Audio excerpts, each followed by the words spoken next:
pour un exercice de vol solo à bord du Super Tucano. Les félicitations de ses instructeurs minutieusement, vérifiant chaque point de sécurité avant de monter à bord. Du haut de son jeune âge, Maryse Traoré est la première femme pilote d'avion de chasse du Burkina Faso, un métier qu'elle n'a pas choisi par hasard. Son parcours est une ode à la passion, à la détermination et au travail acharné, des qualités qui l'ont propulsée vers un rêve qu'elle chérissait depuis l'enfance. J'étais passionnée par les avions et les vols, mais mon rêve était surtout... Greetings, greetings, greetings, my family, my people. Here is GhanaPlusTv, BBC African Report. Here is the headquarters. Here we always post content about Africa. To know what is going on in Africa, here is your home. Just hit the subscribe button. Let me know your thoughts under the comment section. We don't create content. We always post content that is trending all over the internet. The video is trending. If I say trending, you get it. Let's dive into the video. If today is the first time that you have come across to my video, you want to hear more about Africa, just hit the subscribe button. Let's dive into the video that is trending.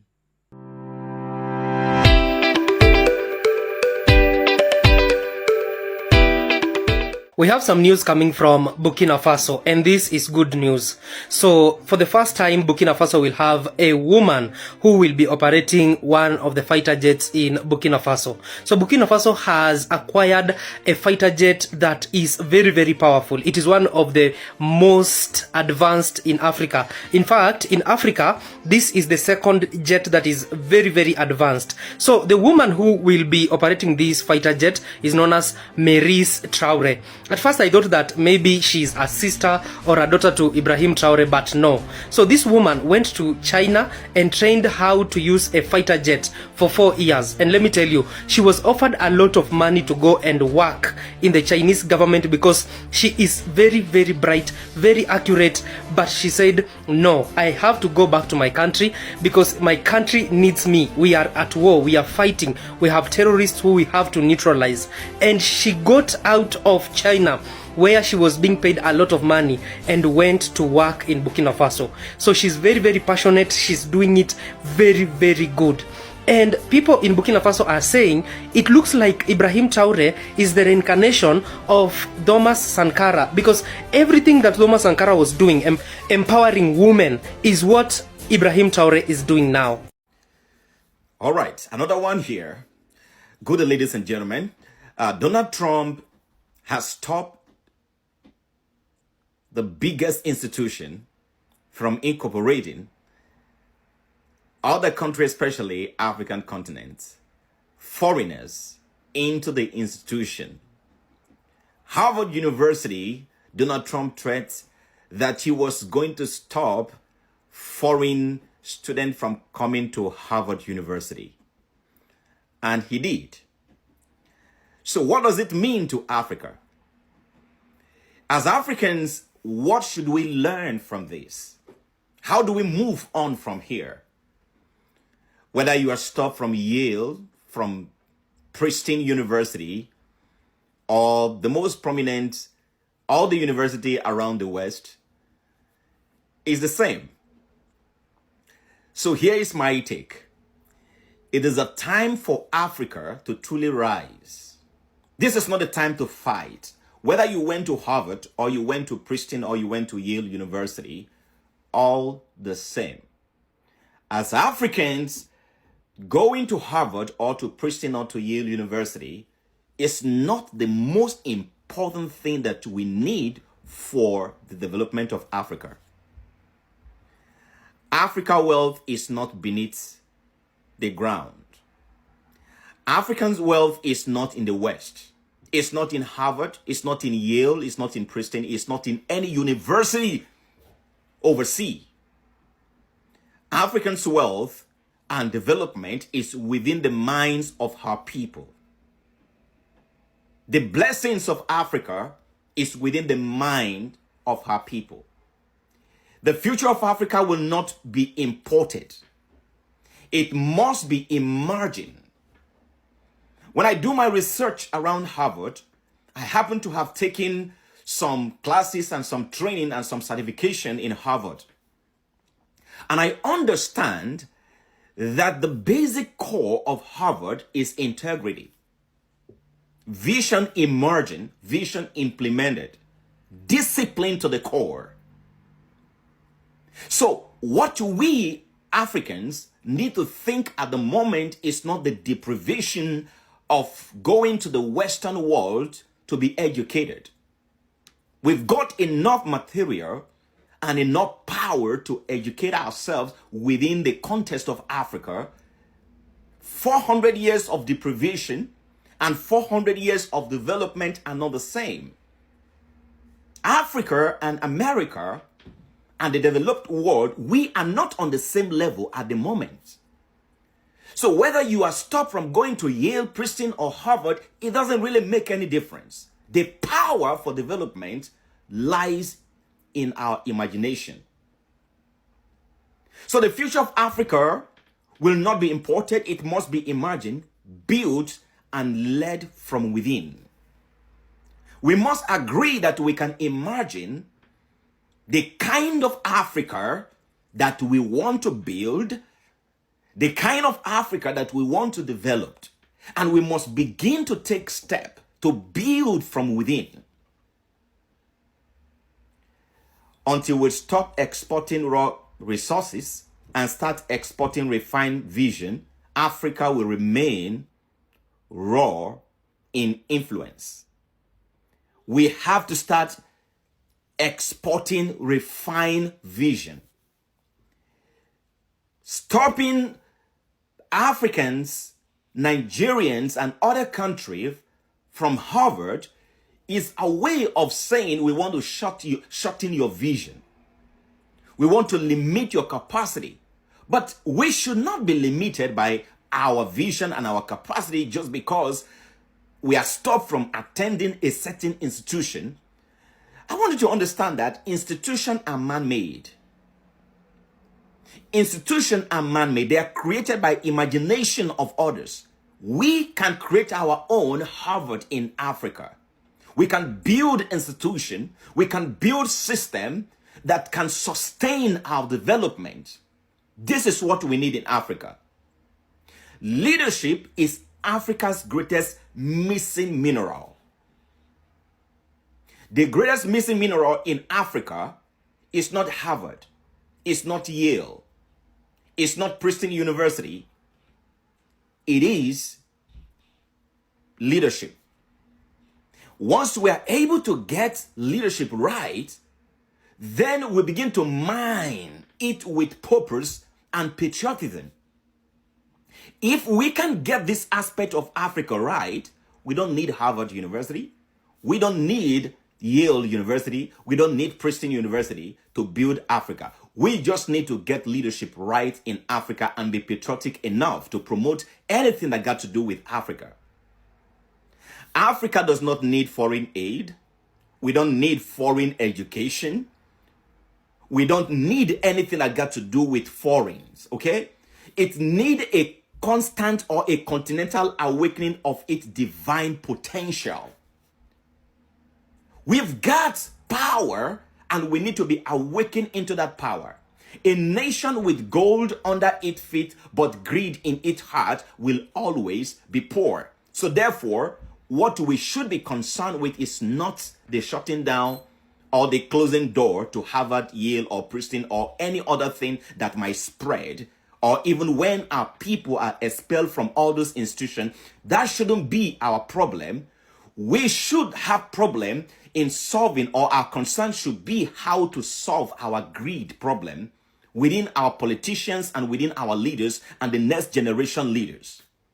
Or how to retrain the mindset of the people that are leading and following currently where Africa is concerned. Our greatest export should be integrity, not desperation. A few days ago, the president of South Africa was in the Oval Office and he signed a document that I'm still waiting to see what that signing was for. Whether he's signing away the future of South Africans and Africans I'm still trying to figure out to get hold of what that document was for. Few days ago, we learned that Congo signed away their future. They signed away their future because they need protection. You see, as Africans, we must understand and get to that level where every Africans understand that they are co-owners of Africa. The rebels in Congo is not a result of foreign interferences alone. It's a result of the greed of Africans that are influenced by foreign powers and foreign currencies. So we must educate our people to understand that every single person in Africa is a co-owner of Africa. Whether you are living in Congo or South Africa or Ghana, or you're in Burkina Faso, or you're in Mali, or you're in Niger, or any country that you are in Africa, I want you to believe and type it in the comment section, I am a co-owner. I am a co-owner. And this is the mindset that we need in order for us to promote and to protect our continent and to prosper in our continent. Africa does not lack blessing. It lacks bold builders. With a pan-African mindset, Africa lacks bold builders. Whether Princeton or Yale or Harvard University, they are built by bold builders. And I want you to type it in the comment section. I am a bold builder. I am a bold contributor. I love Africa. I'm committed to Africa. Whether Princeton or Yale or any university is shut down, that is not going to stop us from getting to where we are going. Our ancestors fought for our freedom. We must now fight for our economic dignity. We must put everything together and fight for our economic dignity. Africa, rise will not come through pity and promises. The rise of our continent is not going to come through pity and promises, but through strategic leadership and patriotic sacrifices. When I listen to South African president say to Donald Trump, oh, we are like this, we are so little compared to you, we are so that, we are so that. And America does not understand I'm sorry. The West does not understand I'm sorry. I'm sorry means you have admitted that you have nothing to offer. You have admitted that you are at fault. It is time for us to rise, Africans. If you love what I'm doing here, I want you to hit the share button, hit the like button. The BRICS Bank is silently killing the USA dollars. It has been a while since we heard anything from the BRICS nation. Some people actually thought the BRICS were not active anymore. But the truth is that the BRICS had been working non-stop behind closed doors, building and getting stronger every single day, silently. Donald Trump got a shocker today. Previously, Trump declared that the BRICS wasn't a match for the United States, or that the BRICS would not succeed. And after all his threat toward the alliance just to break their unity, a North African country had decided to join the BRICS banks, dumping the use of the United States dollar. Algeria officially joined the BRICS bank, and they also backed the development of a new banking system called NDB on May 22nd, 2025. This comes as Algeria was raised to upper middle income status by the World Bank in 2023. Algeria had also nearly wiped out all their external debt, and they are now expanding their non-oil sectors. The low debt and the export diversification is expected to be a benefit to the BRICS Bank and also the BRICS nation. The NDB president said Algeria entry into the system is a global milestone for every single one of the alliance. The BRICS Bank was launched in 2015 to counter the Western dominance of financial body. Obviously, you know how they behave with their dollar when they sanction you if you don't do what they say. But when it was first launched in 2015, the alliance they slacked a little bit at the beginning and they continued to trade with the United States dollars. But after the situation in Ukraine happened, everybody buckled up and got serious with looking for alternative. They saw how these people were using the dollars to bully other countries, and the BRICS alliance decided to stand up and got serious. I mean, right now, at the moment, the NDB still relies on the use of the United States dollars, but they are very cautious on expanding to avoid sanction. Bangladesh and the UAE joined the BRICS. They joined the BRICS banks in 2021. Egypt followed in 2023. The BRICS nation added 5 new full members in 2024, including Iran and Indonesia. Uganda and Nigeria became a BRICS partner state in January 2025 after their membership application was rejected in previous years. I don't know when it was, but they rejected their application, but they've now become a BRIC trading partners. Donald Trump is not impressed by the announcement, that Algeria had joined the NDB. He previously threatened the BRICS nation with 100% tariff, and he won the BRICS against dumping the use of the United States dollars as a means of trading. Donald Trump later boasted. He said his threat had broken the group unity, saying BRICS is now dead. Trump made that statement on the 13th of February 2025. He claimed some of the BRICS nations were afraid to even admit they were part of the BRICS openly. But 3 months later, Donald Trump got a shock on the 22nd of May 2025.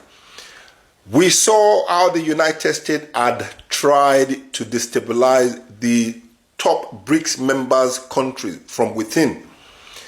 We saw what happened in China. We saw what happened in Iran.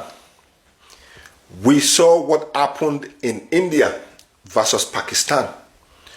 But all of this to no avail. The BRICS are still going strong undercover.